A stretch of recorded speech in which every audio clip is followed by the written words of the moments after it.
Good afternoon and good evening, everyone. Welcome to the 2021 ALCoB ICT Volunteer Online Forum. Thank you for joining us today. Great to see you all again. It's the second and the last day of the 2021 AIV webinar. I invited new honored guests to enrich the webinar. And my dear special MC, Ms. Abi, from the Department of Education in the Philippines, will introduce each honored guest later on. Before Ms. Abi opens the session, I'd like to brief the schedule quickly. Next slide, please.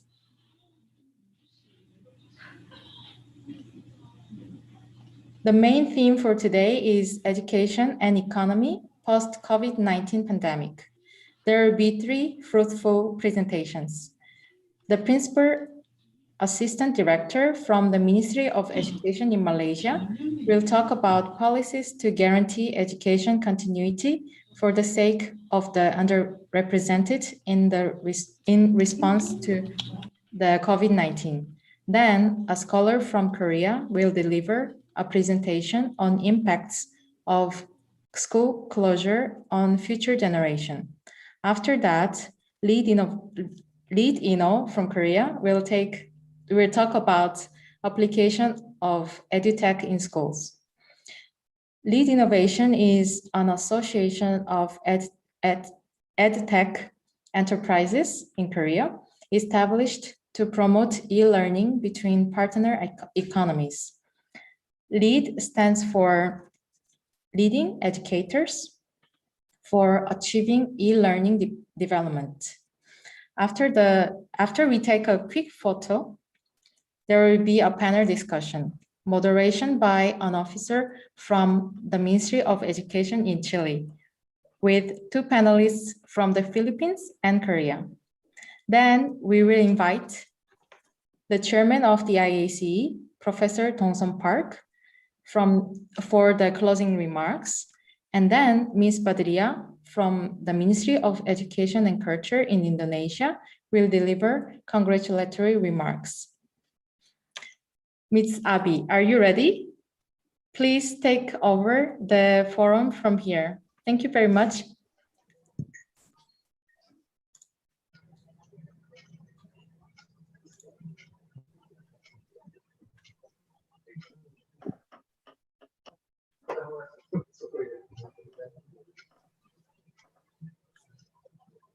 Good morning, good afternoon, and good evening, everyone.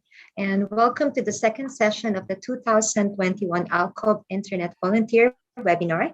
I am Jamie Grace Carrion from the International Cooperation Office of the Philippines Department of Education. And with me is my colleague, Ms. Abigail Molina, and we will be your host for today. And for the information of everyone, we are currently live at the ALCoB and DepEd International Cooperation Office Facebook pages and ALCoB YouTube channel. Thank you, Ms. Jamie. And before we begin, we would like to thank our speakers, guests, and participants who joined us in the first session of the 2021 AIV webinar held yesterday. It was indeed a fruitful session full of learnings and insights.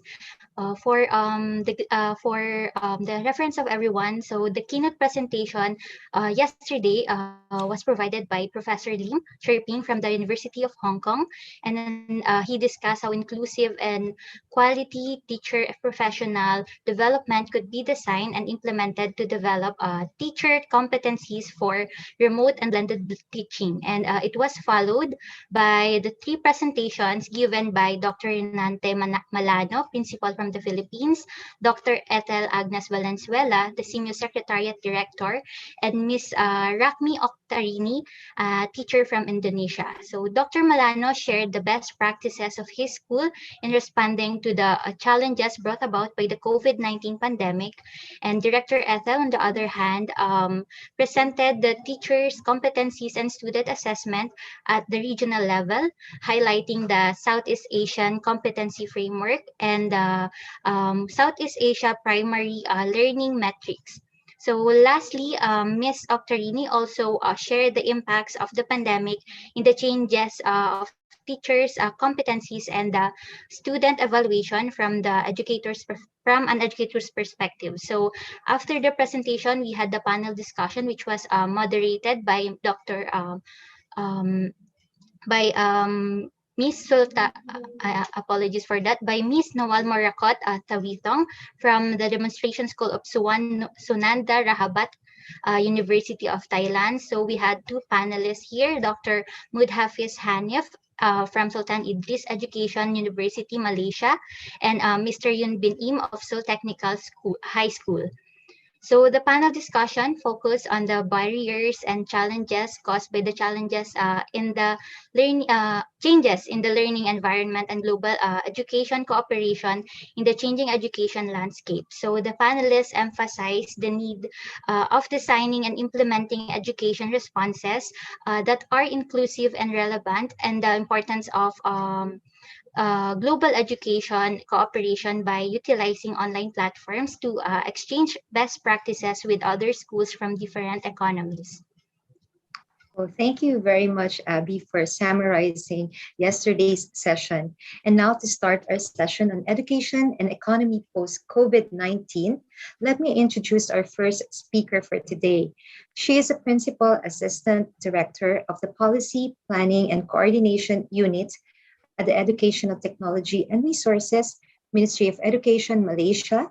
She is in the educational technology field for 20 years and also has experience being an English language teacher for 10 years. Currently, she is coordinating the new digital education policy, which aims to strengthen the innovative use of technology in teaching and learning. So, ladies and gentlemen, let us all welcome Ms. Fazliyaton Sainadin. Salamat petang, Madam. Terima kasih. Thank you. Kamsahamnida.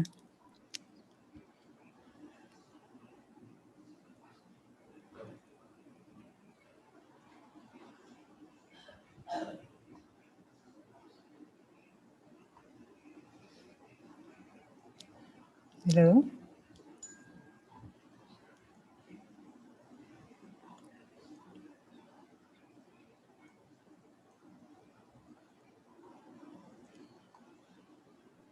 Yes, Madam, you may proceed, please. Thank you. Okay. Thank you. Good afternoon, everyone. It is 1:15 in Malaysia. And annyeonghaseyo to my friends in Korea, Professor Dong Soon Park, Mr. Park, Myung Soon, and also Miss Seo Yeon Lee. It's a pleasure to be here today. Thank you for inviting me to the ALCoB ICT Volunteer Online Forum. For your information, this is not my first time presented in this platform. I had done a presentation way back in 2016 when the AIV participants came to Malaysia. And but then right now we are in a different platform where at that time we could socialize and see each other face to face, but now we have to see each other virtually. But well, we had a really nice time then. So today I would like to share with you Malaysia's story on how we weathered through the COVID pandemic, and as well as what's happening right now is have never been through by any other any other countries in the world. So we would like to share our experience. So as you know that Malaysia also have her own constraint, and also in terms of economy and also resources. But then we have to face this challenge together, I hope. Let me share my screen.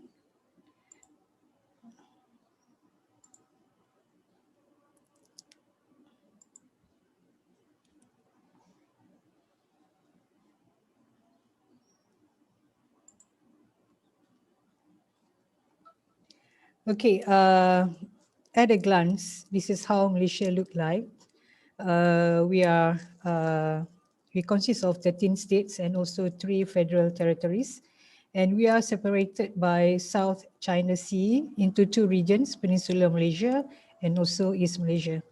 And we have, on the north, we have Thailand, Singapore on the south, and also we are flanked by Indonesia, and also Brunei in the middle of Sabah and Sarawak. And we also share maritime borders with Vietnam and also Philippines. In Malaysia, we have 10,225 schools, and 76% of the total schools are primary schools, and 24% are secondary schools. Whereas on the from these, we have 57% schools in the urban areas and also 42% in the rural areas.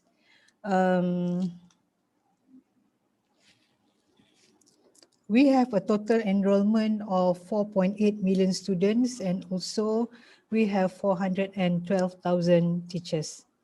That's a brief description on how education in Malaysia looks like. Okay, next. As I mentioned earlier, we are at a time where we are facing tremendous challenges in developing human capital, that is our children and also adolescents, to encourage them to learn and also prepare themselves for the future amidst the COVID-19 pandemic. In this fight, even though digital technologies offer opportunity for the education sector to cope with online learning, safety through physical distancing, ensuring teaching and learning continuity, and also prevent educational service interruptions during the movement control order, and also targeted enhanced movement control order. We still have to face the same challenges as other countries in the world. As you may know, right now we are in the middle of the third movement control order. So it's like almost everybody have to stay at home. And it's supposed to end by 14th of June. But as of now, I don't see that that's happening. And as you can see from the graph, the COVID cases are still high. As of yesterday, we have more than 5,000 cases. And as a whole, we have 630,000 cases and sadly 3,600 deaths until yesterday.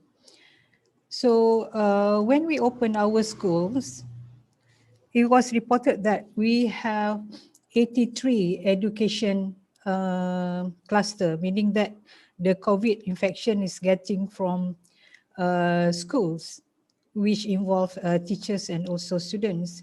So right now, we decided to close our schools and until 14th of June, and then continue with home-based learning method. Yeah. So that's what we have right now since March 2020. We have total school closure, then we also have partial school closure, and we also revise our school calendar. That's what's happening since last year. So as you know that we are facing issues and also challenges in terms of learning access, because as you know, other than we have 2 separate regions, some of the place still have no access to the internet. So what we did was, we did a survey in April 2020 involving 670,000 parents and also almost 900,000 students, and we found out that the almost 36.9% students do not have any access to any devices. That means that if the students were to stay at home and continue their learning, we face some problems. Yeah. Because some of them say they have to share the 36.9% do not have any access towards any devices, whereas some of them have devices, but they have to share with their siblings and also parents. So these are the problems that we face in terms of learning access. Next, in terms of educational resources, we have to revisit at what educational resources we have. So far, we have some online, some we have physical educational resources. But then in order to have a good home-based learning environment, we have to look into the students, whether they have access to devices towards the internet, or whether they have relevant information skills in order to search for information and learn on their own, and also their readiness towards self-directed learning. And on the part of the teachers also, we find that some teachers having competencies to implement online teaching, and also integrating teaching and learning materials and technology. So some teachers are using Facebook, some are using WhatsApp, Telegram, and so on. And there are so many apps that the teachers use to implement online learning. And also teachers should also know when to use the relevant teaching and learning method. So it's a new world out there for our teachers. And also in terms of technology, we have problems with in certain areas where some students are too small, where they don't know how to use devices. And also we have students with special needs, which need special technology, which some of them do not have at home. And with the rapid technological change, we have different apps, we have different technology all the time. So these are all the issues that we have to face in order to prepare devices and also infrastructure for our students. And also the suitability in terms of different types of educational resources used to be able to suit with the technology itself. So these are the two main things that we are facing. One on the learning access and also on the educational resources. So what we do was since last year, first we came out with guidelines on home-based learning. So far, we already have 2 versions, which the second one improved on the earlier one. And we have 3 approaches, online, offline, and offsite method. And also for the teaching and learning, we encourage teachers to use different kinds of methods. For example, using modules, project-based, inquiry-based learning, mastery learning, problem solving, and so on.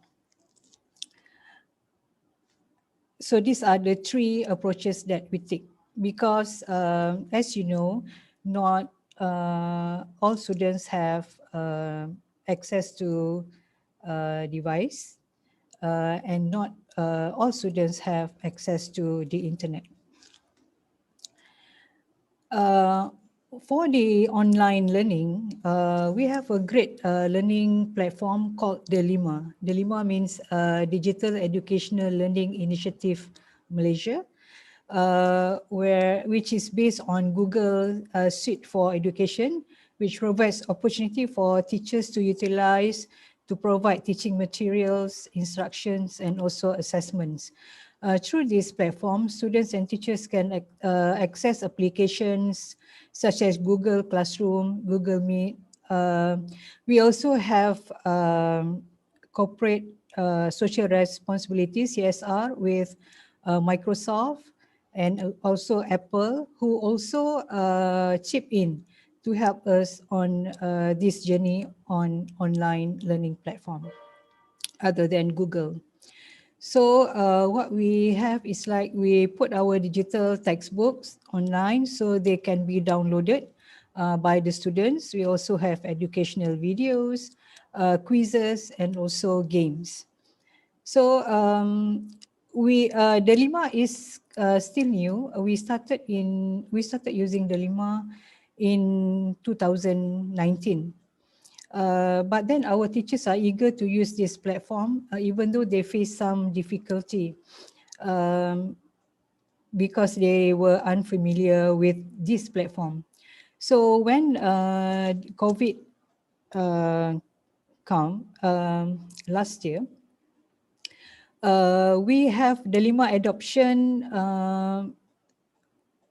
going up by 94 to 94%. By the end of July 2021, 1 year after.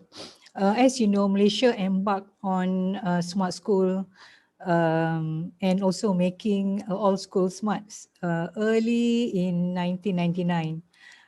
We tried to facilitate the teachers by providing devices to schools, and also we have computer labs and so on, but the level of adoption is not as what we hope it to be.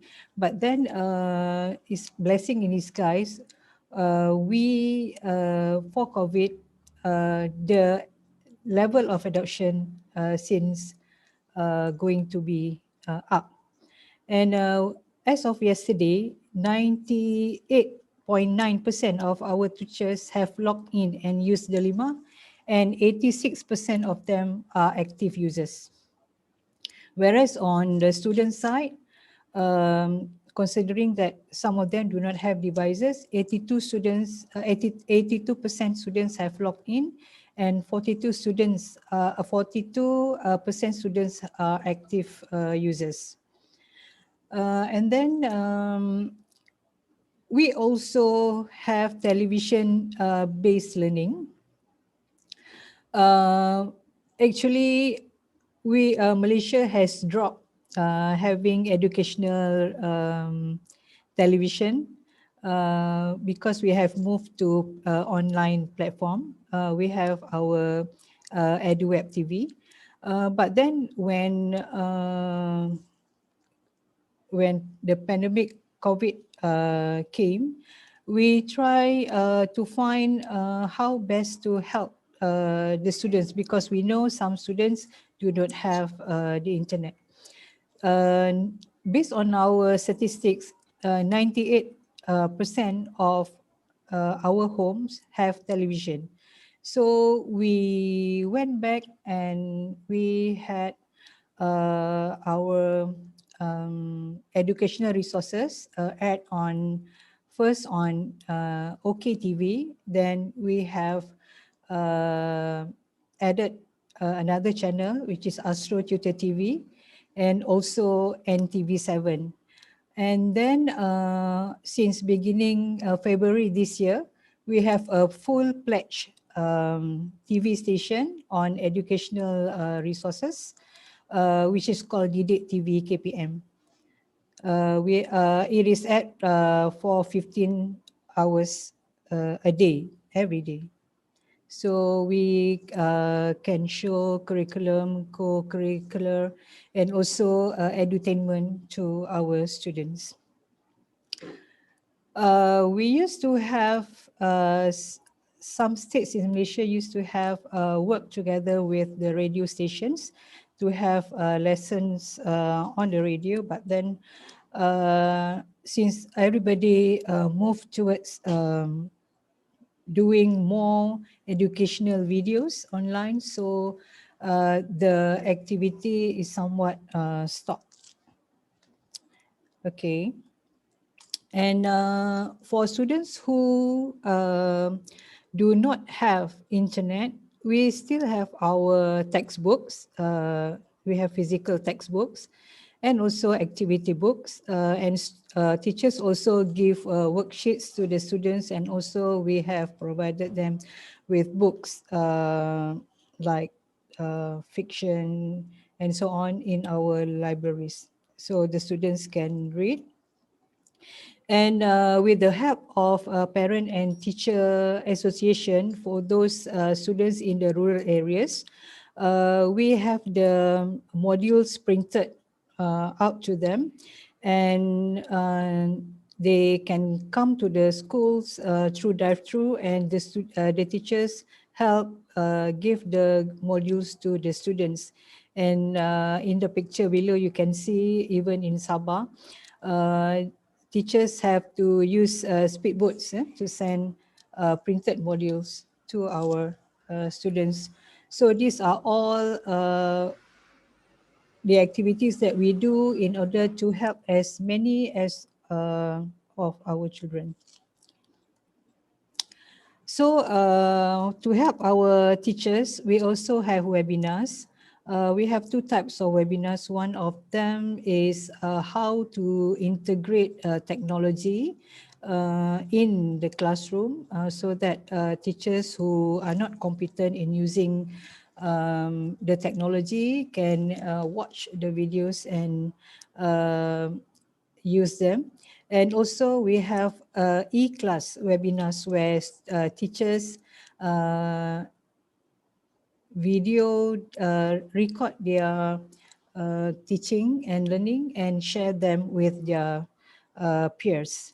So we have a community of teachers. And to help other students with the assistance of our strategic partners, we also have online competitions such as digital storytelling, animation. We have Minecraft, and also we have reading campaigns in order to keep the students occupied throughout our COVID-19 journey. The other thing that we do is we reschedule our major examinations. Usually we have our highest level of examination in November and also December every year, but we have moved in February and also March. And yesterday, it was announced, the results of these examinations was announced. And what we also do is to reschedule our school calendar. We start this year, we start late, and also we have some students go to school, for example, those taking examinations, whereas the others stay at home doing home-based learning. So these are how we respond towards having to ensure all of our teachers and also students can continue their teaching and learning in a very safe manner. So in the pipeline, what we are doing right now is we are revisiting our digital education policy. As I mentioned earlier, we used to have Making All Schools Smart policy, which ended in 2020. And now we also have My Digital Blueprint to ensure that our digital economy keep going. So what we do is we realign all of our initiative in our digital education towards the digital blueprint.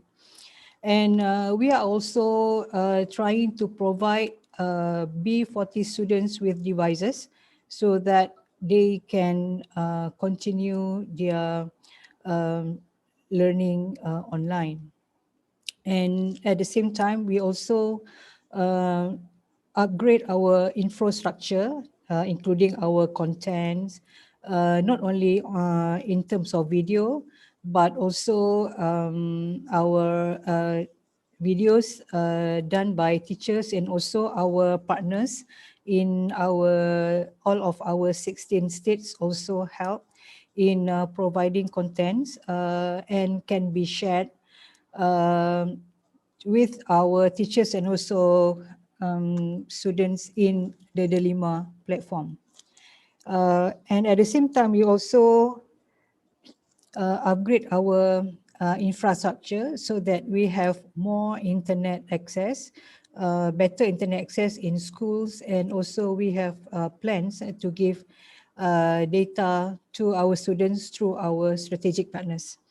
And at the same time, we also try to strengthen our teachers' competency by revisit our competency standard for digital competencies. And also we try to help teachers by providing modules on how to integrate technology in their classroom. And when our digital learning platform is being used by more and more teachers and also students, we also try to improve our learning platform so that we can monitor the students' learning pathway and also ensure that students have personalized learning. So these are all that we do in order to help our students cope during the pandemic, because like the responsibility of the MOE is not only on the underrepresented students, but also all of the students, all of them together, and also for the competency of the teachers so that they can continue teaching in whatever way using the three approaches that I mentioned earlier, either online, offline, or offsite. So we know that we have certain constraints, but we try to help everybody so that we can continue on this journey, so that at the end of the day, our students can be, they can adapt, they can be agile, and they can change accordingly. Okay, with that, I thank you.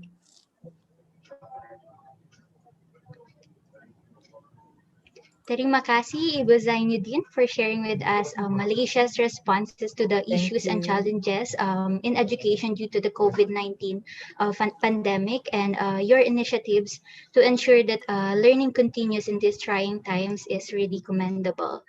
Now, let us proceed to the next speaker, who will deliver a presentation on the impacts of school closure on future generation. So let me share my screen. Okay. To introduce.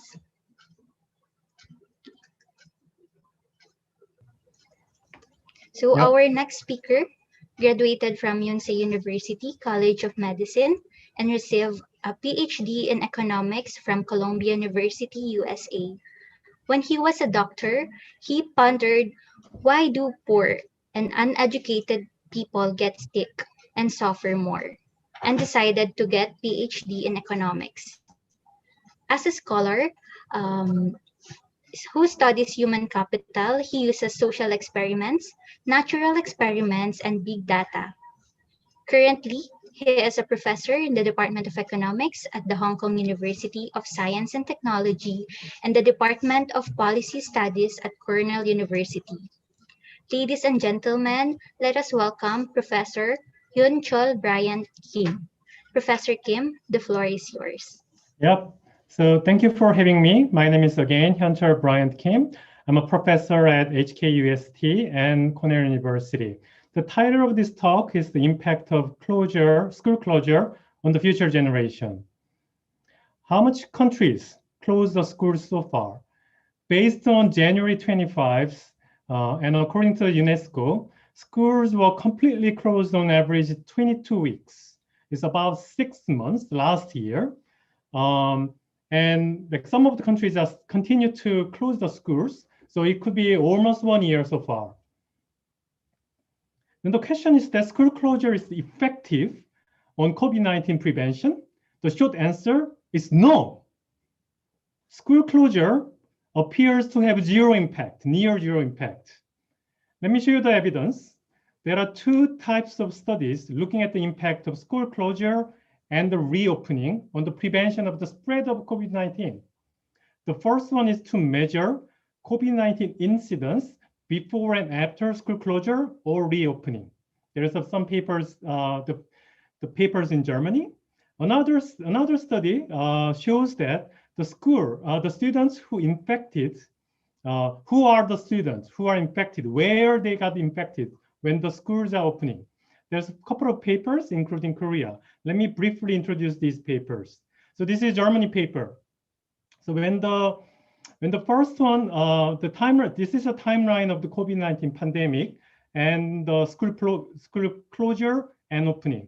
So they have a big spike in terms of COVID-19 number of cases, and they closed the schools in the spring of the 2020. In Germany, after summer break finishes, they try to reopen the schools. And it seems like that the COVID-19 cases increases over time when the school reopens. But is that because of the school opening? The answer is we don't know. Why is that? There are so many other factors like temperature, people's behavior, how long they spend on the indoors, outdoors. These all changes over time. So it is difficult to know like this increases is because of the school reopening. But the interesting setting that provides of Germany is that the school dates are actually different. Different by states and the counties. So this county, they opened the schools in August 8th, and the last one is September 14th. So there is a gradual school reopening, so that there is some chances, like how basically they compare. Like you look at this diagram, some states schools are open, some states do not. So they basically compare these two, and here is the result. So look at the impact of school reopening. So these are 0, which is the school reopen day, and how much it changes over time after school reopen for those aged between 0 and 14 and those aged between 15 and 34. It seems like that is a negative impact, which means that actually the cases is decreasing for those young age group, like school age group, and there is no impact on adult group. At least we can say that school reopening do not increase COVID-19 cases. And next paper is Korean evidence. I think most of the Korean people knows this paper, at least heard of this paper. This is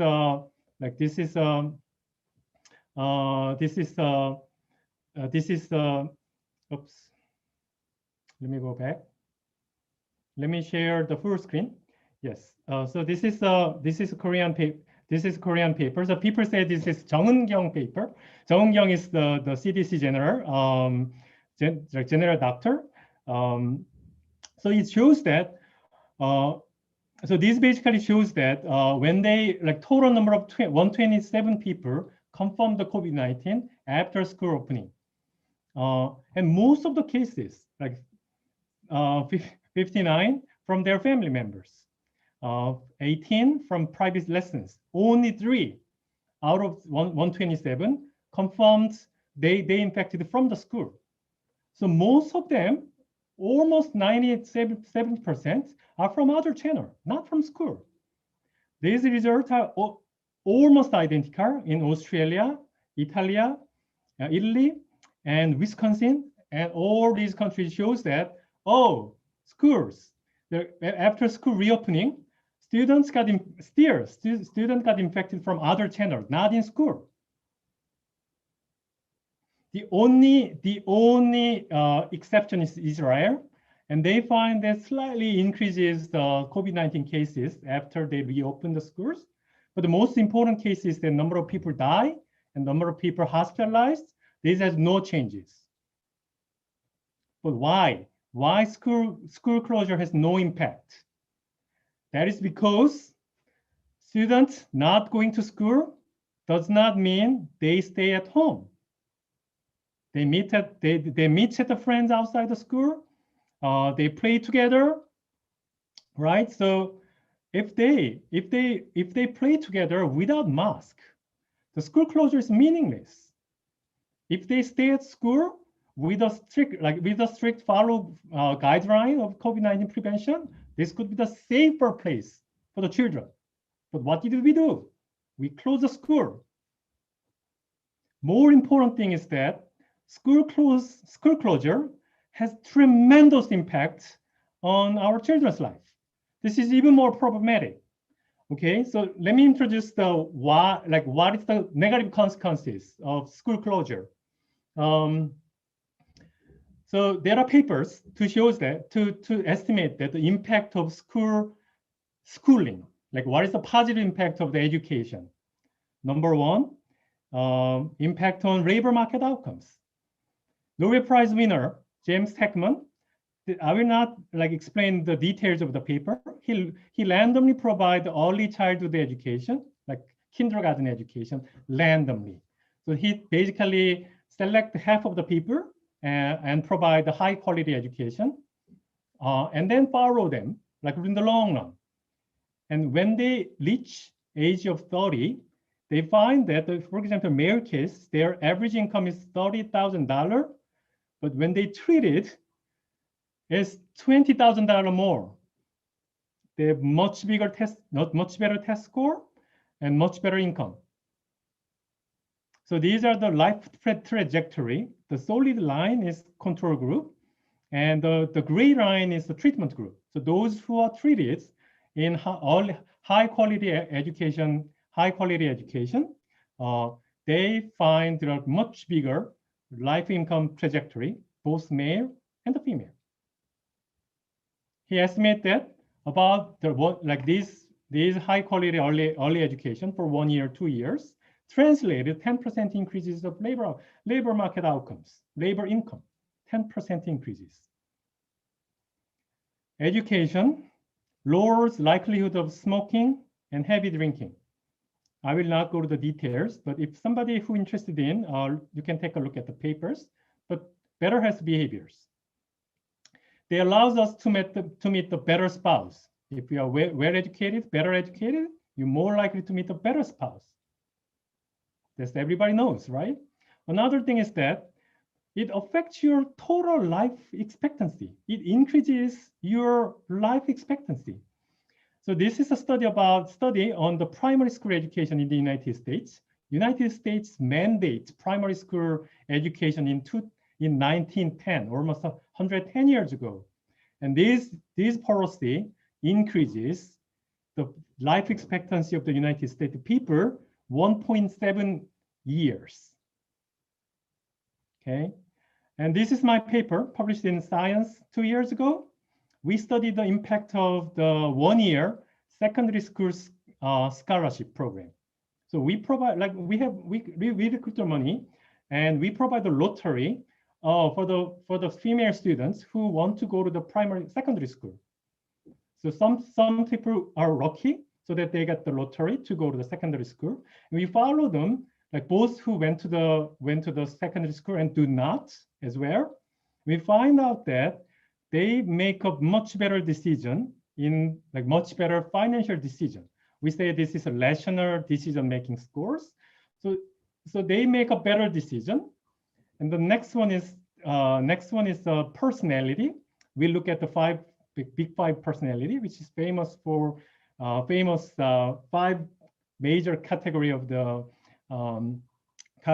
personality: extroversion, agreeableness, conscientiousness, emotional stability, openness for experience, we found that like 4 out of 5, extroversion, agreeableness, consciousness, and emotional stability, these all good characteristics of personality increases because of the education, 1 year education, which we are losing now.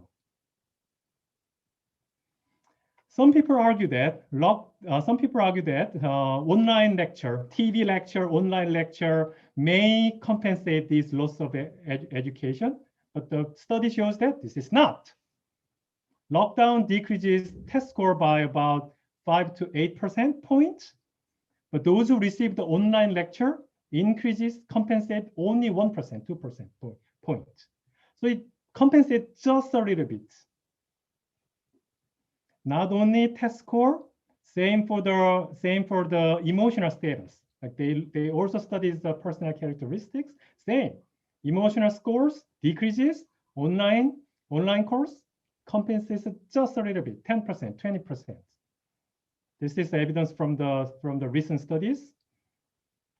So OECD estimates what is the big impact of learning loss. So they estimate that, if the learning loss is 0.5 years, then GDP loss is like 3%, 8%. If the schools are fully open in Q3, Q4 2020, which is not the case, and there is no impact on non-cognitive abilities, which is also not the case, which means that the impact of economic outcomes is much bigger.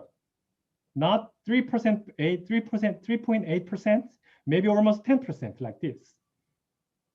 So they estimate, OECD estimates the cases of many countries, including Korea and the United States. The Korea GDP per year is $1.8 trillion, but the loss we expect is at least $1.5 trillion. It's 1 year, next 100 years, we're gonna lose 1 to 2 years of the GDP. This is the minimum thing we estimate. And the last thing I'd like to mention is that the school restriction intensify inequality. These are the evidences. Like the test score decreases is mainly for the people who has a low socioeconomic status. Their mother's education is low, financial support is low, they're much more likely to lose. Which we can see, right? The Malaysia case is that like 30-something% people do not have any like TV or tablet PC. How do they get the education? They completely lost the education, which is very sad. Okay, so let me summarize my speech. School closure, no impact, zero impact, neglectable impact on COVID-19 prevention. It's not a good idea. The loss of opportunity to attend school has huge impact, negative impact. And also inequality increases. Children not much contribute to response of, like they not contribute to spread out the COVID viruses. They're less likely to be infected, less likely to spread out. Okay, so here is my summary. And through ADB, we announced that why school closure is the last resort. This is the last weapon we have to use. We should not use as much as possible. This is not a good idea. And this is reported in like Daily Sun, Daily Star, the biggest newspaper in Bangladesh, Hanoi Times. Maybe some people from Philippines, they know the business mirrors. And I talked a lot about it in Korea as in China area. So like we try to educate the people why this is not a good idea, but still most of the countries are panic enough to get school closure, to make the school closed, which is not a good idea. This is something we really have to reconsider. We have to compensate this big loss. Thank you. Thank you very much, Professor Kim, for the thought-provoking and stimulating presentation. And now let me introduce our third presenter, digital and online education director with leadership roles in global business development and strategy.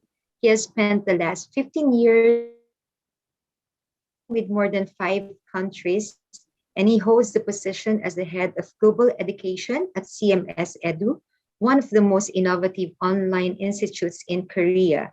And he is now working for online English and coding education throughout the world. Now, ladies and gentlemen, let us give a big virtual applause for Dr. Jong Kyu Kim. Dr. Kim, good afternoon. The floor is yours.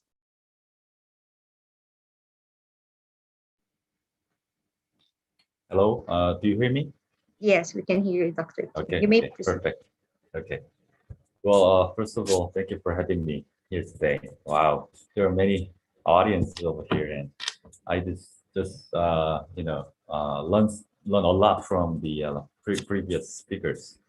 That's the thing. Very helpful webinar, I guess. Well, today, actually, I need to tell you that I'm not a I'm not from the public sector. I'm from the private sector. So that's the things I need to mention in the first place. Because as Professor Kim told, that the school system is pretty much like controlled by Ministry of Education. So under this limited situation and limited choices, I need to. So as a private sector, we did something different for try to contribute the big gap between the conventional way of learning and the online learning. So how we could just make it a little better so that they could just feel they could continue to study and teaching and learn. So today I'm going to share some of the features that we've done during this COVID situation.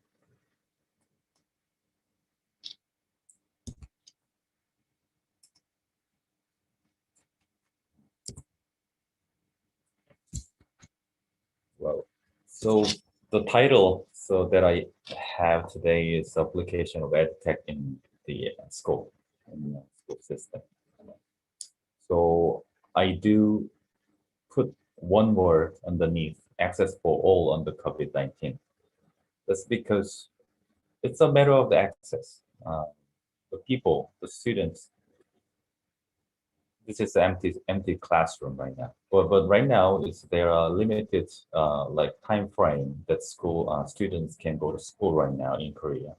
But still many of students cannot go to the school in outside of Korea. So in that sense, what they need right now is to have something to continue to learn.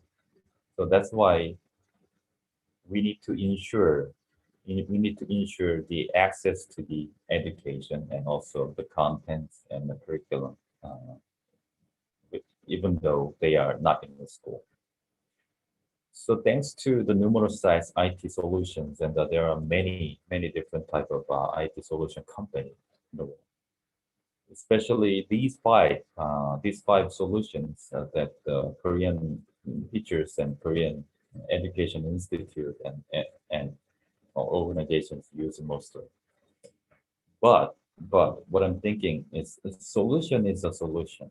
So what would be the core value and the right approaches for the education? So in here, so probably we have teacher, and thanks to the recent technology, they can get connected to the students and parents. But what they need more is what I believe is a context. So as we are the private sector, we are not we don't have to comply with the national curriculum standard as well as the national curriculum structure. So I mean, this is a kind of awkward, but anyway, as a private sector, we have more freedom to provide something for the students and parents during this COVID pandemic period. So I believe the contents area is more important than the structure of the entity.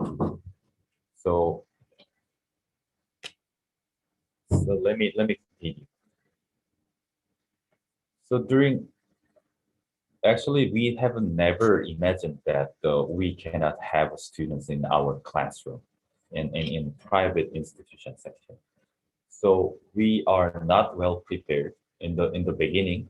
So last year, so when the COVID pandemic, all break through all across the world, we have never imagined that we need to use the IT solution on private institution offline classes. So that time we realized that if we cannot prepare clearly, and that we go bankrupt. That was the kind of situation that really we faced. So that time we try to utilize the most of the like edtech solution plus a digital content part. So we create a new brand name of the whole solution called CMSL Knowledge. So the noise systems consist of the two areas. One is interactive learning aids and multimedia contents with a collaborative solution. The other way is like a live face-to-face communication system. So we put two things together as a one solution and try to overcome this COVID, the problem. So these are the one sample page that we used during the whole areas. So this is called noisy. That's because we put the name as a noisy. It's noisy means like a loud out loud, and it's a very it's a negative meaning probably. But I mean, most of the students and most of the teachers they already recognize, they are fully aware that the Zoom based the conference call and the Zoom based online teaching and learning is very limited and sometimes very boring, and students cannot express themselves clearly. So but on the other hand, we thought that it's very important, regardless where we are, the students have to express themselves.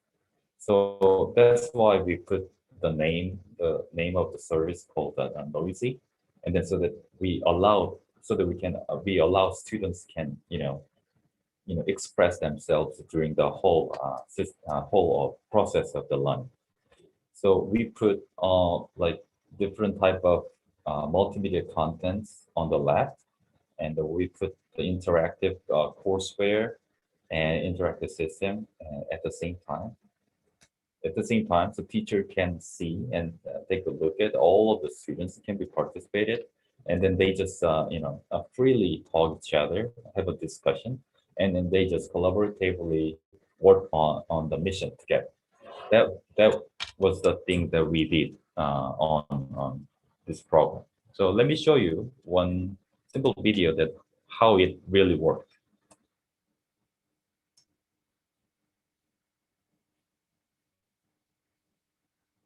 Actually, this was the real case.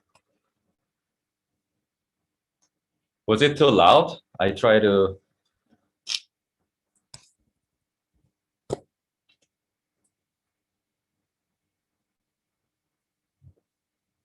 The teacher, the manage, like simultaneously is the contents and the communication with the students.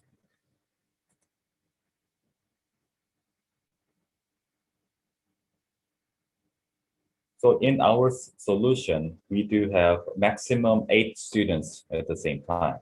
So obviously it's different from the public school education.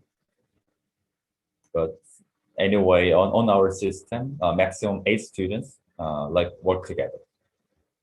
And on the board that we shared together, and then teacher gave the mission, and then the student just freely participated on the mission together, and they communicate each other very, very freely.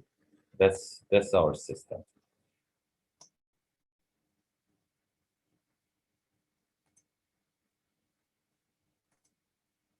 So it's like a mathematic base. Actually, this is focusing on the mathematics structure, but we use the thinking power process. So it's like we give them like a storytelling procedure, as well as they could just make up of their own mind and their own answer to the mission. So this was the like.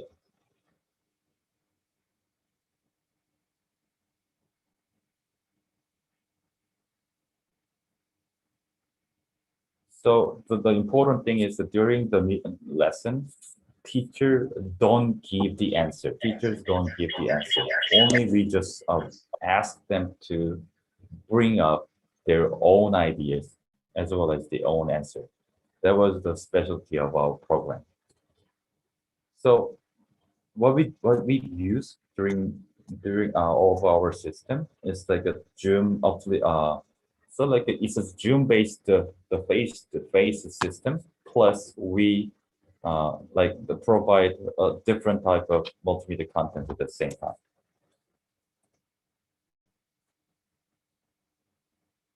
So let me show you. So the beauty of the multimedia contents is that we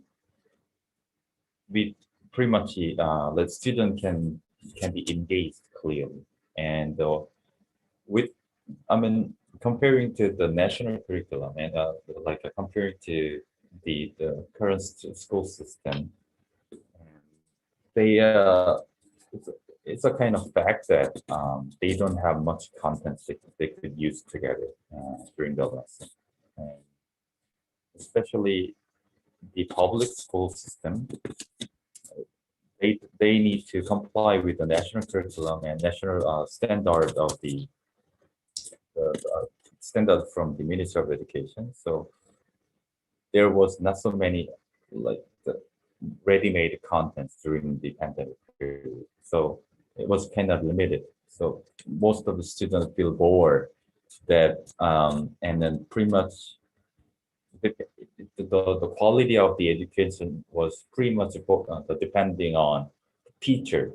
So teacher has to prepare a lot, and otherwise the quality of the lessons are pretty much like the board sometimes. So in that sense, we want this type of content and the interactive digital tools, it can be implemented in the public school system as well. So that's why we had a like communication between the different the country's Ministry of Education and try to provide this structure and also content. So and then so also with the face-to-face solution, teacher always requires several different type of functionality, such as reporting system, the learning management system, so that they can just see clearly how the students attend and absent, and also the different type of and also task functionality. So student, if teacher can create a like assessment system on their own, and they want to conduct like the midterm exam or final term exam, then they could see clearly on the board. So which students got which score and which areas are not very good at this students is good at it or bad at it. So based on that fact and based on the results, the teacher can have the one-to-one session so that they try to catch up. The student can catch up their lack of understanding.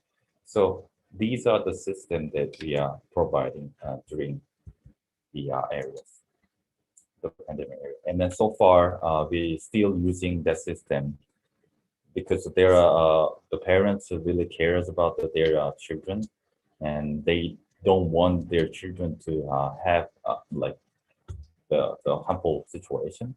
So in that sense, they want to choose the online situation. I mean, they rather go to the real offline classroom, but they just try to using this system online.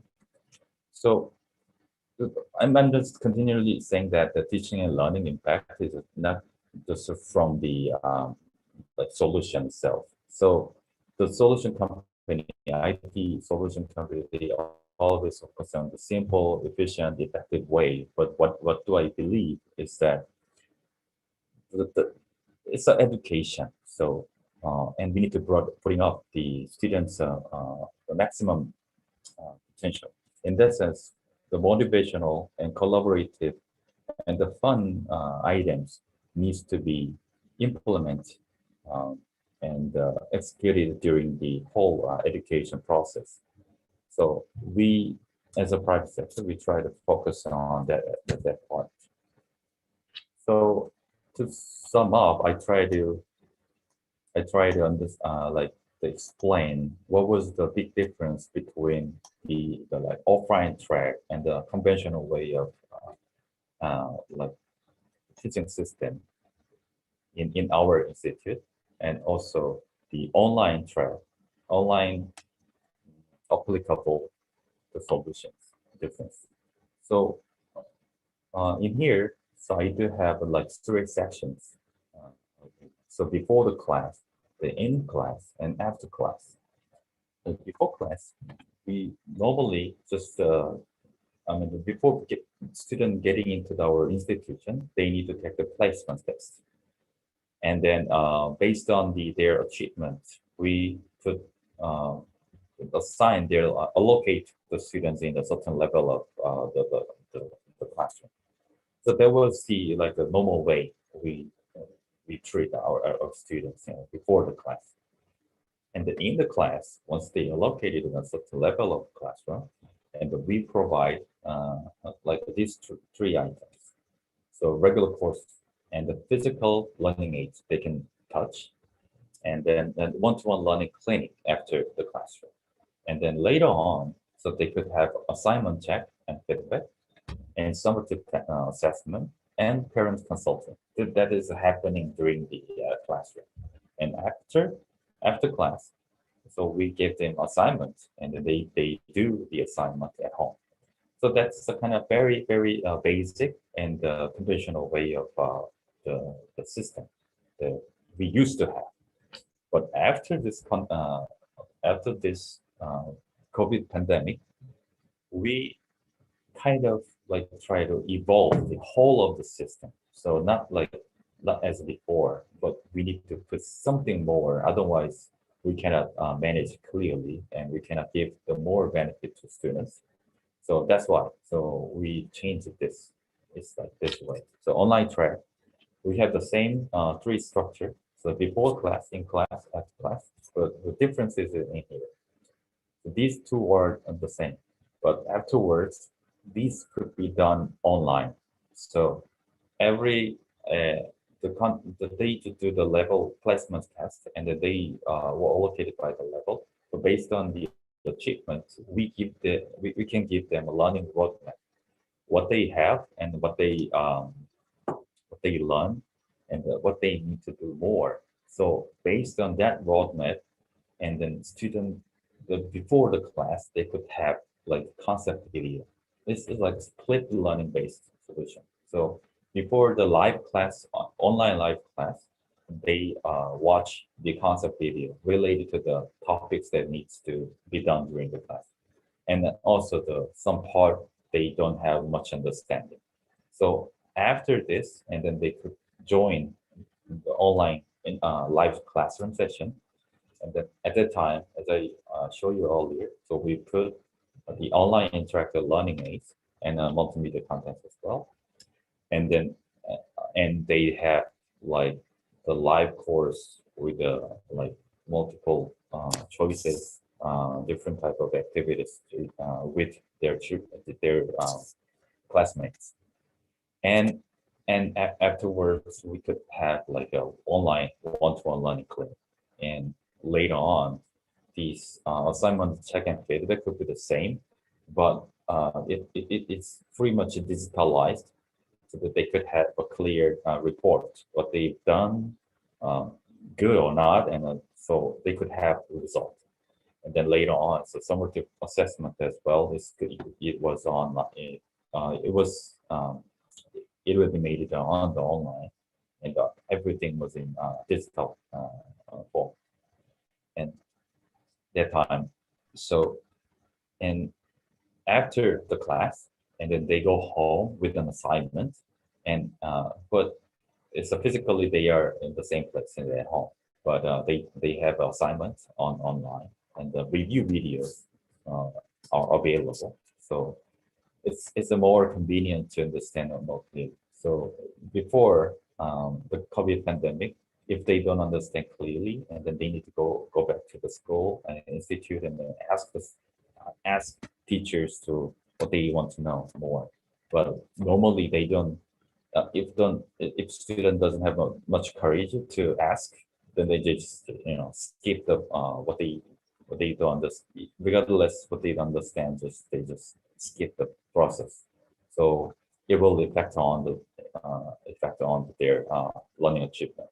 But in this structure, regardless their temper or their characteristic, they don't have to worry about the asking something to student and teacher. So on our system, they could have a review video for free, and also the parents, if they want to have a consultancy process with the teacher, and they need to book up like the time, they need to move and back and forth and go to the institute, waiting some other times, and then they have a very short time of the consulting. But on online track, they could have very easy to allocate the timeline and make a booking with a designated teacher, so that they could have a clear how can I say clear analysis of their children. So through online. So there was a kind of system changes during the COVID pandemic, and then so far it was quite successful, and we try to minimize the gap between the like offline track and online track. So, but the satisfaction rate is getting higher. Just because it's a kind of sad, but students and parents, they get used to this type of online track system. So now they are getting used to the system, and then they see the achievement rate is getting higher. So that's why. So they are kind of doing fine right now. So, and these are the what we've done on the mathematic areas. So last but not least, I do want to share what I do right now for the coding education online. So these are the simple video shot, so that you could understand what we are providing. So actually, we working with Unity. Unity is number one, the game development engine in the world, and then coding is recently is a very popular, and also the Ministry of Education in several countries, they try to implement that coding education idea into their real curriculum. So we try to put this item into our curriculum as well. So they could learn Python, they could learn block-based coding, and also also JavaScript, and not only the block language, but also the typing and a text coding language with the multimedia courses. So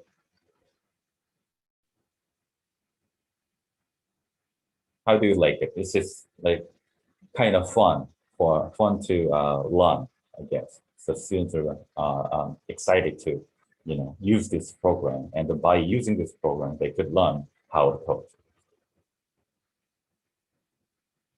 Okay, there was pretty much it. I just what I do right now, and so hope you have interest on this program.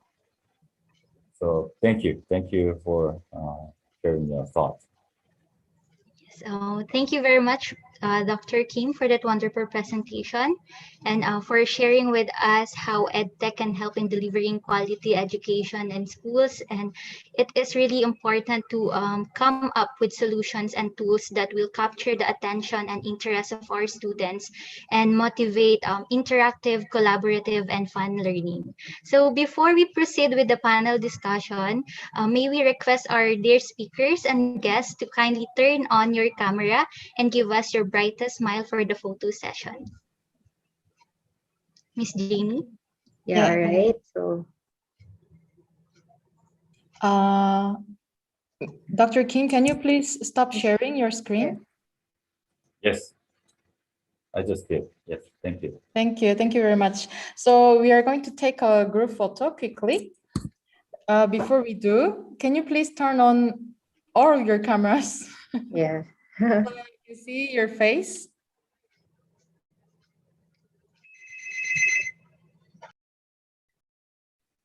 Great, great. I'm still waiting for Dr. Hafiz.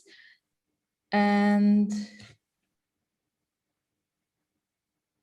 Ms. Essie, are you gonna come?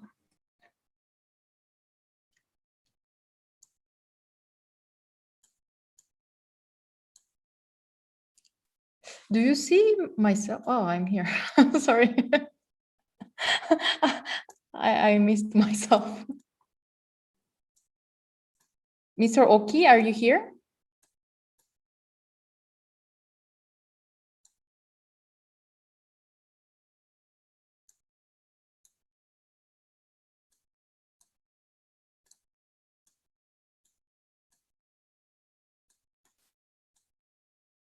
Okay, so let me take quickly. Yes. So first we must smile.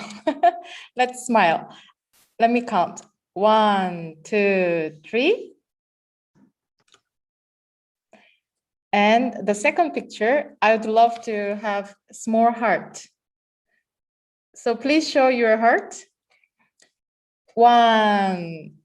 Oh my God, I cannot do it to say. 1, 2, 3.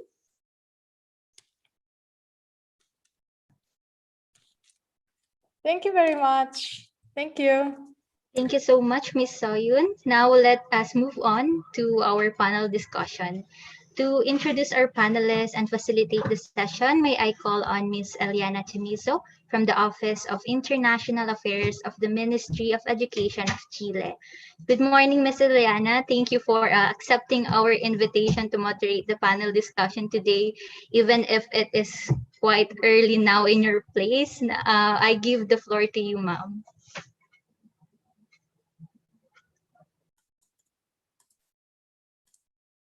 I'm sorry. Thank you very much for this opportunity of being part of this very important event. I believe that during the presentation we have had today, and I'm sure yesterday, we are all well aware of the real importance of education as a motor for surviving after this sanitary emergency. So far, we have heard about verbs like upgrading, realign, revisit, revise. So we are all on the same page, I think, in terms of moving on and trying to modify and rethink the way we're going to think about our educational systems. So I think this panel discussion is going to be very important in terms of thinking also about professional development and the role of teachers and the whole educational community to move forward on these pandemics. So to let me introduce our very important experts we have today. First of all, we have Mr. John Paul Bernes. He's an education program supervisor on the Department of Education in Laong City in the Philippines.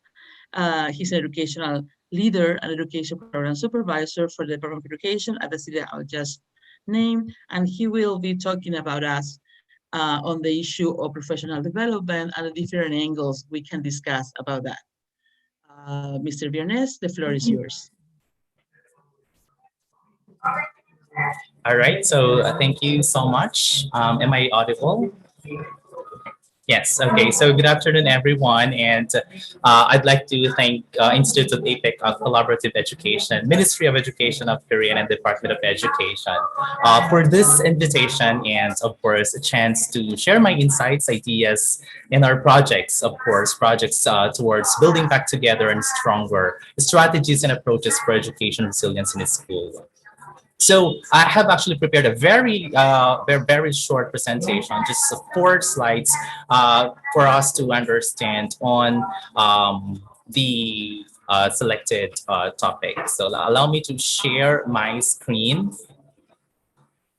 Okay. All right, so basically the title of my session is Flexible Professional Development Session for Educators during the pandemic. The COVID-19 pandemic has created the big disruption of education systems in history, and that actually affects educational institutions all over the world.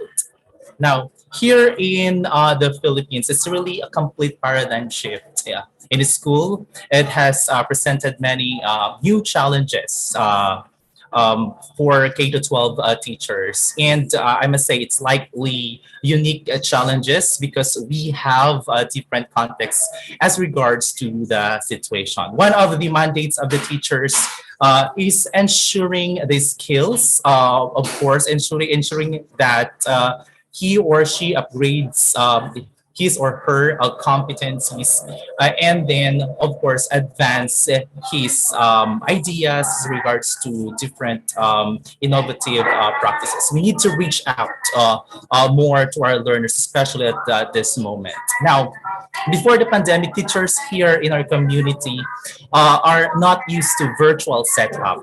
I must say to that. Everything is conducted physical setup, whether it's a meeting, training, or a workshop. As you know, Philippines is an archipelago. People need to travel far just to attend such event. When the pandemic strike, it's really a complete shift. Due to the pandemic, it's actually made it so hard to collaborate with our colleagues. It's actually made so hard, really. So we have to come up with an innovative projects or programs highlighting building back together and stronger. Our innovative ways to champion education resilience through collaboration. We have here the Viernes Escuela and elevated. That is to help capacitate our educators in the demands of educative process, which includes provision of continuous professional development for teachers. And these are the aims of our projects, which help educators innovate their class through technology tools and resources, and promote a strong local and international collaboration. Now, through these innovations, we're able to help educators, not just here in our community, but some parts of the economy of the Philippines. At first, we prioritize our educational leaders, and then after that, teachers. Sessions like how to conduct online sessions, possible platforms to be used in conducting such, and exploring different modalities in delivering professional development session in education sector. Up to date, we are still conducting flexible professional development sessions in our community, helping teachers to advance their competencies. And we continue helping teachers implement, cope up with this kind of setup we have in our in the Philippines. And we believe helpful for this is very helpful for a short term, and perhaps will lead to a long term impact as well. So thank you so much.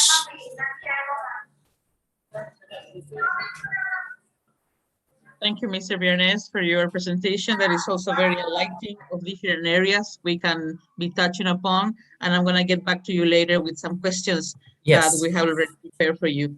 Let me introduce with great pleasure to a woman. So I think it's very important also in this kind of events to have gender equity. Ms. Rachel King, who is the General Manager of Education Program Planning at Value Education Consulting. She's currently working Value Educational Consulting as an educational program planner and facilitator in South Korea, and has an important a long experience with different economies and in different countries in the world. So I'm sure her presentation will be as enlightening as the rest of the the ones we have had so far. So Ms. Kim, the floor is yours. Hello, everyone. It's good to see you all. My name is Rachel Kim. I am like an education consultant in Value Education Consulting. It's my very honor to be here as a panelist. So let me just briefly introduce some of my like slides. So let me share with it. So before I start to share my story, I would like to briefly present my company VEC, the Value Education Consulting, for your better understanding. So I'm not sure how many of you are familiar with this word gamification. Are you guys familiar with the gamification? So to achieve the goals effectively or in a fun way, gamification can apply game elements and logic thinking to other non-game areas such as tourism, marketing, and encouraging corporate culture. The reason why I brought up with this is because Value Education Consulting is developing and producing various education contents through gamification techniques. So now we are currently provide many forms of educational solutions, such as board games, group workshop, mobile application or AR, VR or GSC tools. But I would not go through all the details, but I just wanted to share with some of the information that I'm working for. But some of you already noticed when I'm mentioning all of this, how difficult it was for our company to survive from this COVID-19, because most of our service or businesses are done by face-to-face activities or group activities. So it was really difficult for us to like find some of the solution, how we can like overcome this challenging situation. So we wanted to try a new way. Actually, maybe it's not a new way, but let me enlarge my screen. Oh, sorry. So we wanted to try really hard to find a new way of education and see how effective it would be in the real life. So I'm pretty sure that you are all specialists in education. So I am pretty sure that everybody will know about the flipped learning. So flipped learning refers to teaching learning method that allows more class time to be devoted to interaction with students rather than lectures.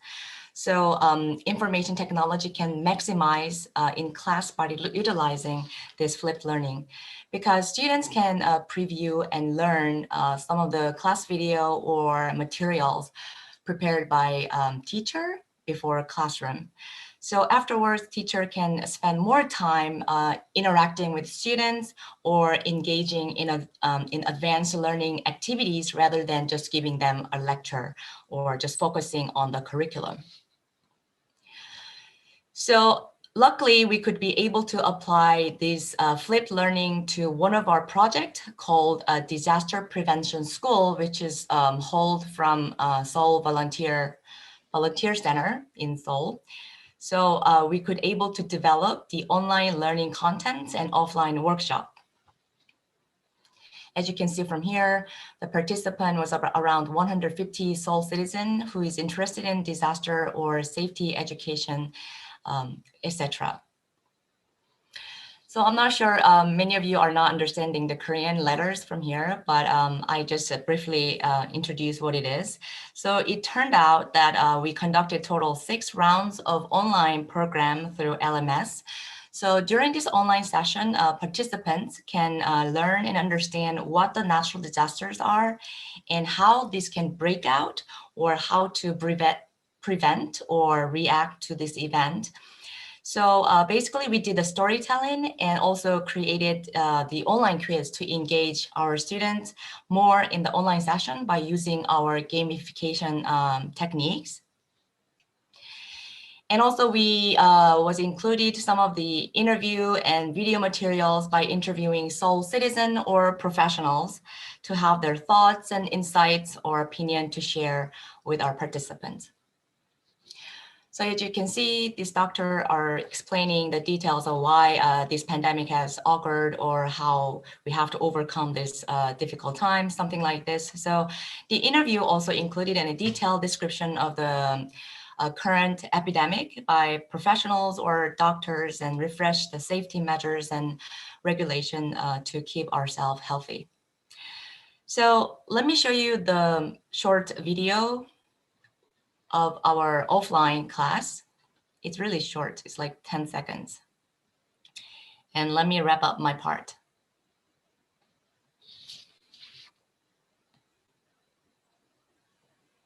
Yep, we have some discussion class just like this. So yeah, that's it from my side. So we can continue our conversation. Thank you. Thank you very much. A teacher of mine used to say when I was in school that when you finish the presentation and you were like, you wanted to keep listening, it's because it was so good. I mean, for me, it has been the case for both of you. So looking forward to have more information about your institutions and the work you do there.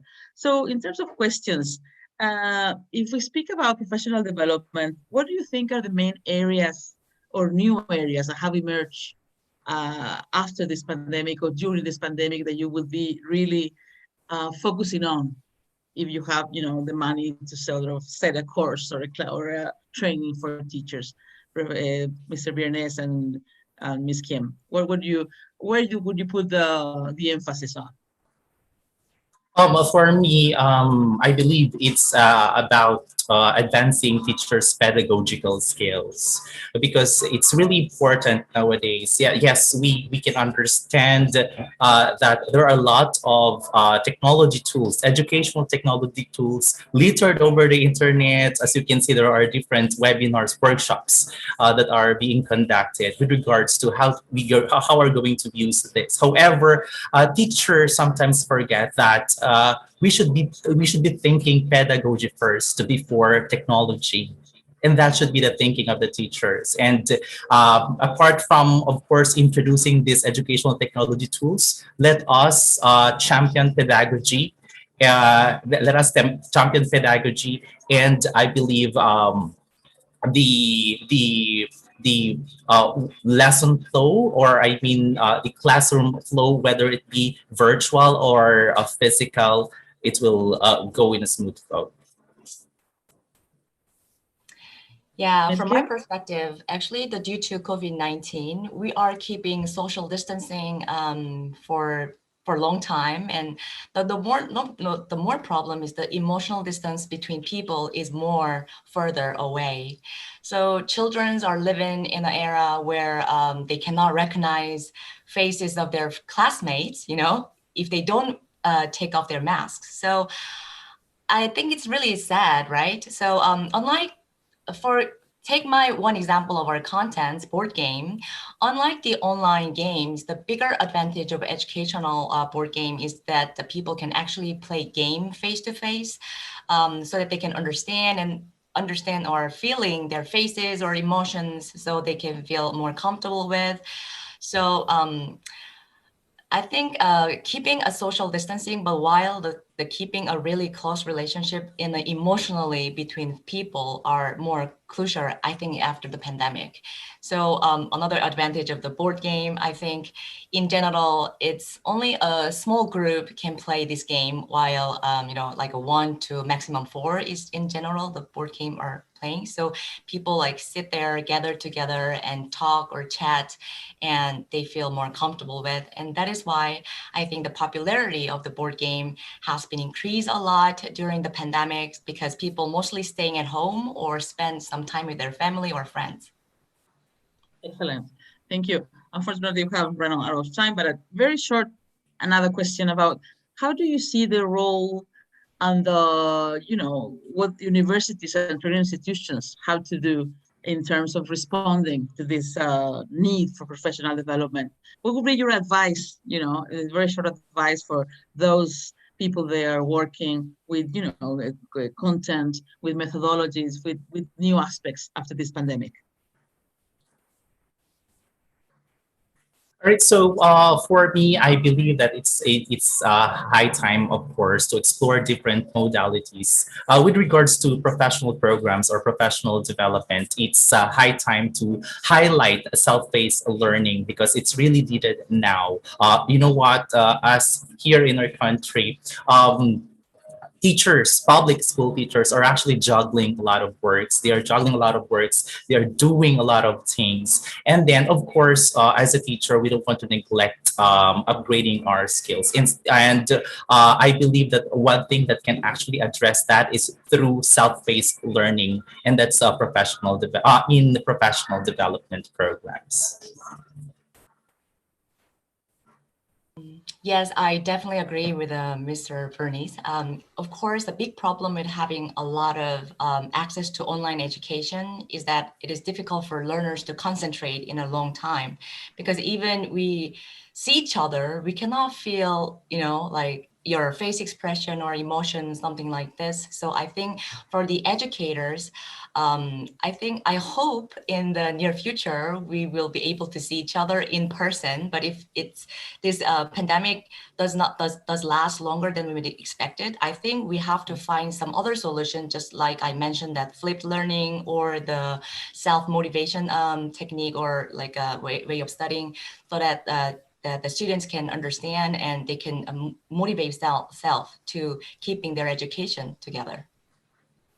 Yeah, I agree. It's the right time to reimagine, education and the way education is being run. Thank you so much, both panelists. I think we're both very brilliant and very right sharp on the issues. So I get back to the Master of Ceremonies. Thank you very much. Gracias. Thank you so much. Thank you. Muchas gracias, Señorita Eliana. Thank you once again, ma'am. And thank you for facilitating the panel discussion. And to our panelists also for sharing with us your insights and thoughts. To our registered participants who joined us yesterday and today, IACE will be sending the satisfaction survey to your emails. And please take time to accomplish the survey and share with us your feedback on the 2021 AIV webinar. And now, to formally close our event, let us listen to the closing message of Professor Dong-Sung Park, the chairman of the Institute of APEC Collaborative Education and the APEC HRDWG lead shepherd. Good afternoon, Professor Park.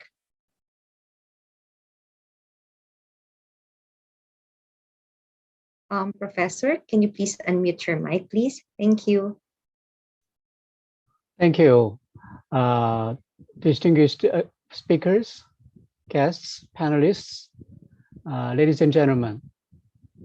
Today is a day of self-reflection as well as celebration on our achievement of the two-day-long ALCoB ICT Volunteer or AIV webinar of the year 2021. I think the achievement was all the more meaningful because we achieved it together. The webinar was organized and conducted jointly in close cooperation. And I'd like to thank each and every one of you for the joint organization, active participation, and close cooperation, all of which were essential for the success of the webinar. My thanks also go to the key speakers from several member economies like today, as well as all the enthusiastic participants, including real-time viewers on Facebook and YouTube Live. They were school principals, scholars, teachers, entrepreneurs from the APEC region. At this juncture, I'm reminded of a famous remark by an entrepreneur, Henry Ford, quote, "Coming together is a beginning, keeping together is progress, and working together is success," unquote. It is my hope that the 2021 AIV held virtually will be remembered as a successful milestone of collaboration for better education overcoming the pandemic.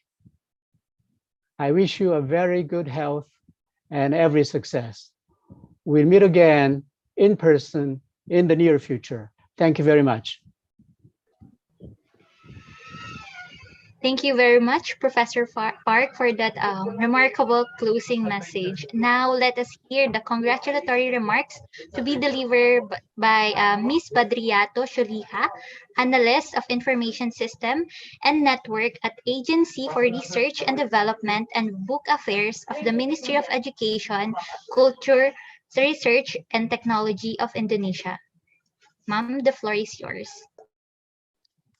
Okay, thank you, Miss Abi. Annyeonghaseyo.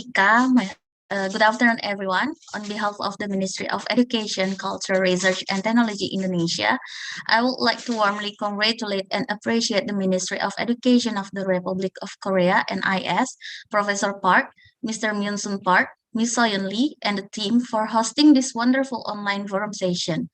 And we also would like to express our gratitude toward the speakers from Indonesia and other APEC members who had presented their great idea about the resilience of the education sector in combating COVID-19 pandemic. It is great to see all of you here. Along with me are our colleagues from MOEC, Mr. Oki, Esi, and Gali, as well as our Indonesian teachers who are watching through the live streaming. APEC Learning Community Builders has a magnificent impact on our teacher competencies since its first activities in 2001. ALCoB Indonesia actively engaged in national and international events such as AELTP, AIV, Webinar ALCoB Internet Volunteer, AEEP, APEC Future Education Forum, International ALCoB Conference, APEC School Leadership Program, and ALCoB Cooperative Project. ALCoB will hold an AIV virtual training in Indonesia on 23rd until 27 August that will be attended by 50 teachers and school leaders. We are looking forward to our continued partnership for education. Thank you all and stay safe. Maraming salamat po. Terima kasih. Kamsahamnida.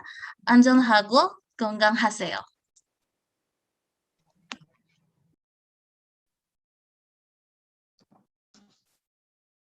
Terima kasih, Ms. Shalila, for your message. And again, we would like to extend our sincerest gratitude to our speakers and guests for gracing us with your presence this afternoon and for sharing with us valuable pieces of knowledge. And we would also like to thank our viewers from Facebook and YouTube. And we hope that this webinar has brought forth new learnings to all of you. And please stay tuned, and I'll invite everyone to watch a video introduction of ISNet. And this has been Jamie Ann. And Abby. Pleasant day to And all again, of you. pleasant day to all. Thank you very much.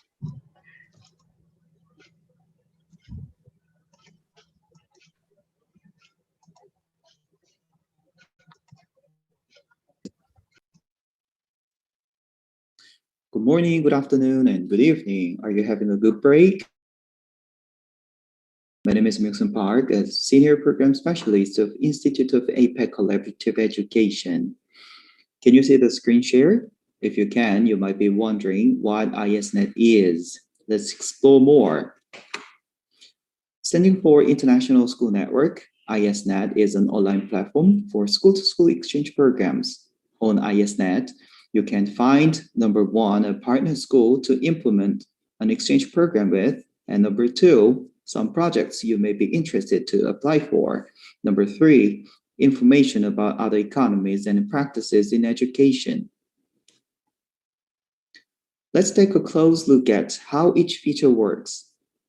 Before exploring, please be informed that you are asked to sign up on the platform as the services are provided only for members. You can easily sign up on the platform by clicking on Join Us button on the top right of the homepage. Now, let's go to School Network Board first. If you come to the School Network Board, you'll be able to find a bunch of schools as on the screen. First, let's talk about how to search for a school that matches your needs perfectly. Click on a black button with a white magnifier on the middle right. You can filter results by economy, school levels, and types. Let's say you are looking for a partnership with Malaysian primary school. Click on Malaysia and primary school. and then go to search button. Then you can see results filtered as you prefer. After reading out all information available and finding a school perfectly matching with your needs, what can you do? You can DM, direct message, to the school manager by clicking on contact button. Double check if the recipient of the message is correct and write the body of the message and input the security code, 6 digits, and then click send button. For your information, the school managers on the platform are not necessarily the school's heads, but those who first registered the schools.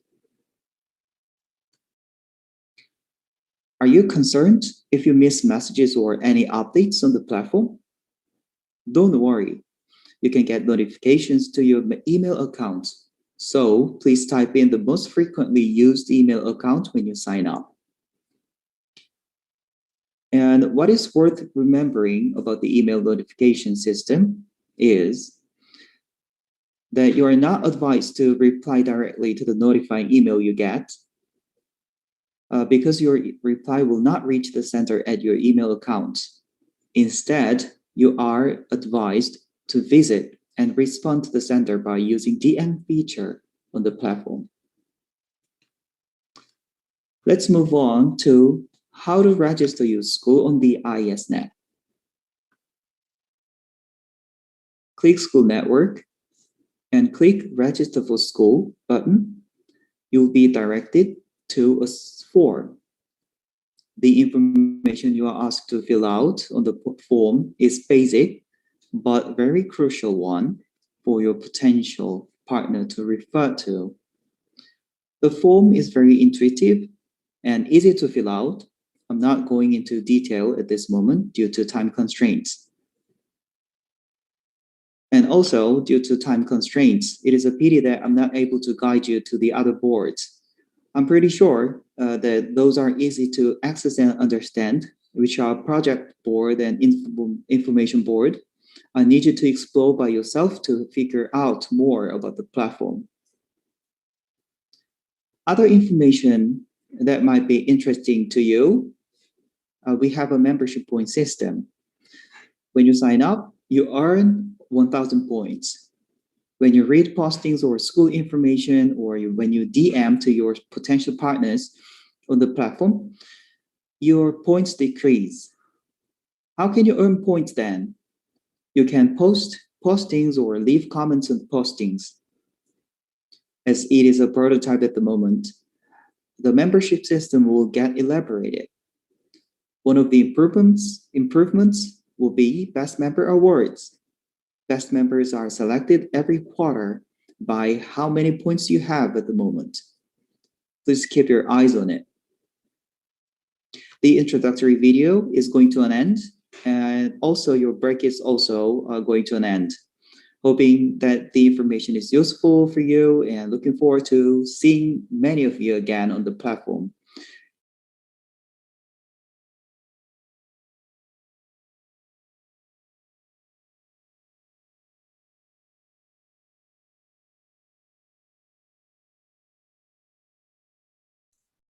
Thank you. Thank you very much for watching the video and stay until late, even if the time took very long.